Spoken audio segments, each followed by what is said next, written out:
Meski kinerja ekspor impor mulai membaik, pemulihan ekonomi domestik masih terhambat. Untuk membahas kondisi ekonomi terkini dan proyeksi ke depan, kita akan terhubung langsung dengan Kepala Ekonom Bank CIMB Niaga Adrian Pagabean.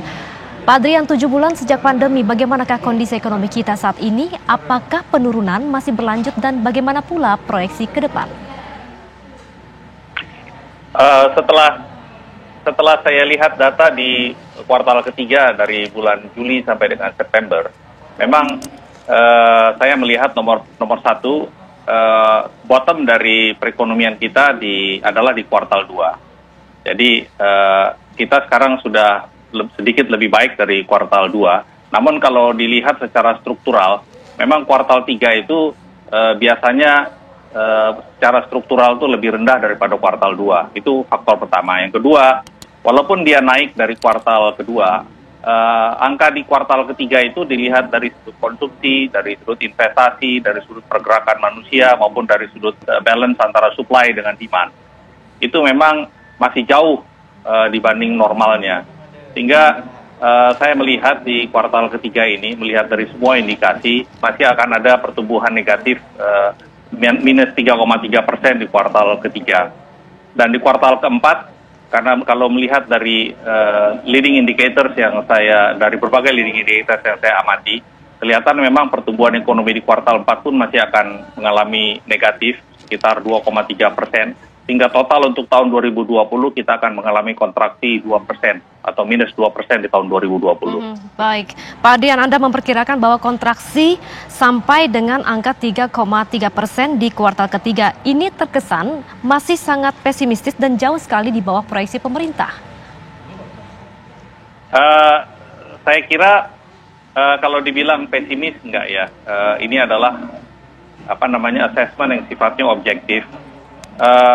Optimismenya itu kalau saya lihat adalah pada fakta bahwa kita akan kelihatannya mulai recover pada kuartal kedua di tahun 2021. At least we see some light, I see some light at the end of the tunnel. Jadi disitulah kelihatannya optimismenya.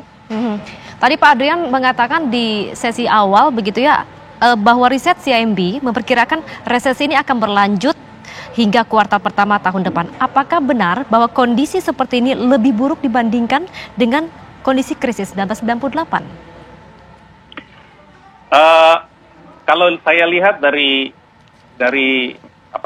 data strukturalnya, memang kita sudah mengalami pertumbuhan ekonomi negatif berdasarkan quarter on quarter seasonally adjusted. Jadi maksudnya saya sudah membuang faktor seasonality atau musiman dan faktor acak. Dan kelihatannya di kuartal ke-4 tahun 2019, sebetulnya kita sudah mengalami negatif. Jadi kuartal 1 tahun 2020, negatif yang kedua, artinya kita sudah masuk pada zona resesi itu di kuartal pertama tahun 2020, kalau kita menggunakan definisi yang baku dan akademis dan standar dipakai dimanapun. Resesi itu tidak pernah menggunakan definisi year on year. Resesi itu adalah konsep business cycle yang menggunakan konsep quarter on quarter seasonally adjusted, karena kita melihat daripada tren. Nah, kalau misalnya tadi saya sampaikan Pak, bahwa dari serangkaian leading indicators saya melihat bahwa pelemahan masih akan terjadi sampai dengan kuartal 1 tahun 2021. Artinya mungkin pertumbuhan secara year on year sudah akan positif, tapi secara quarter on quarter dengan menggunakan definisi yang standar untuk menghitung zona resesi, itu kita masih akan negatif. Jadi artinya kalau sampai dengan kuartal pertama tahun 2021 kita sudah mengalami angka negatif berdasarkan data struktural selama 6 kuartal berturut-turut. Ini sudah lebih panjang daripada apa yang pernah saya lihat di krisis moneter tahun 1998, karena angka negatif di tahun 1998 sepertinya hanya 3 atau maksimum 4 kuartal saja kalau tidak salah. Baik. Jadi ini sudah lebih panjang. Baik, apa yang harus diantisipasi jika pemulihan berjalan lambat dari dunia usaha maupun dari segi pemerintahnya? Saya kira angka negatif seperti ini, secara zona resesi seperti ini memiliki banyak implikasi. Kalau buat investor, ekspektasi bahwa ekonomi masih akan lemah di kuartal sampai dengan kuartal 1 tahun 2021, itu justru akan menggairahkan pasar obligasi karena the easiest thing to do adalah lock up di bond investment karena fixed income securities kan menjanjikan return bahkan pada masa resesi. Walaupun pasar equity, pasar saham mungkin tidak akan menarik. Kalau misalnya pertanyaannya adalah bagaimana cara menghindari, ada banyak sebetulnya yang bisa dilakukan. Nomor satu, dalam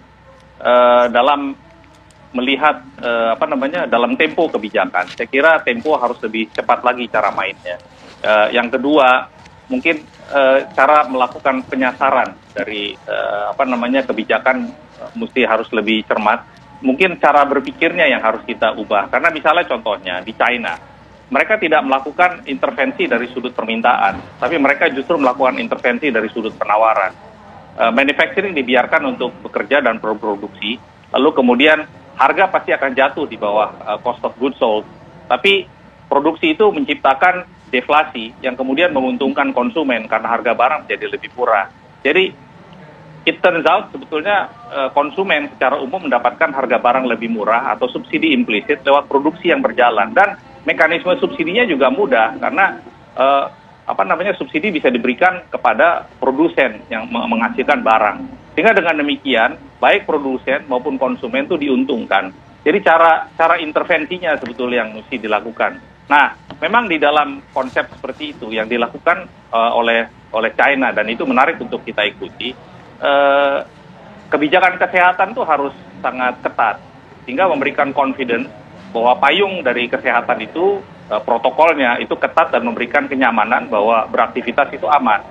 Nah, baru kemudian didukung oleh dukungan likuiditas dan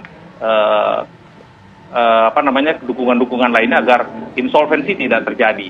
Nah, dengan kerangkaian dari kebijakan-kebijakan seperti ini, sebetulnya kita bisa melihat mungkin itu resep yang cukup menarik untuk kita cermati dan mungkin kita replikasi sejauh konteks memungkinkan. Jadi banyak sebetulnya cara yang bisa dilakukan. Ya, satu hal lagi, bagaimana tanggapan Anda terhadap Undang-Undang Cipta Kerja? Kemudian apakah ini bisa efektif untuk pemulihan? Saya sih secara pribadi melihat Undang-Undang Cipta Kerja ini positif karena ini adalah pertama kalinya saya lihat terjadi sebuah reformasi struktural dalam 22 tahun terakhir. Karena terakhir kali saya lihat reformasi yang sangat besar dan fundamental itu adalah tahun 1998, 1999, waktu kita mengeluarkan banyak sekali undang-undang. Ini adalah pertama kalinya. Jadi saya melihatnya ini adalah satu berita positif yang ada di kuartal ketiga. Namun kalau pertanyaannya adalah apakah ini bisa membantu kita mengeluarkan resesi, ini recovery itu atau pemulihan itu kan adalah konteks jangka pendek. Sementara yang ditawarkan oleh Undang-Undang Omnibus Law Cipta Kerja ini kan adalah dimensi jangka panjang. Kita hanya bisa akan memanfaatkan secara maksimal buah baik atau calon-calon buah baik dari Undang-Undang Cipta Kerja ini kalau misalnya aturan-aturan turunannya atau implementing regulations yang dibuat secara cermat dan komprehensif.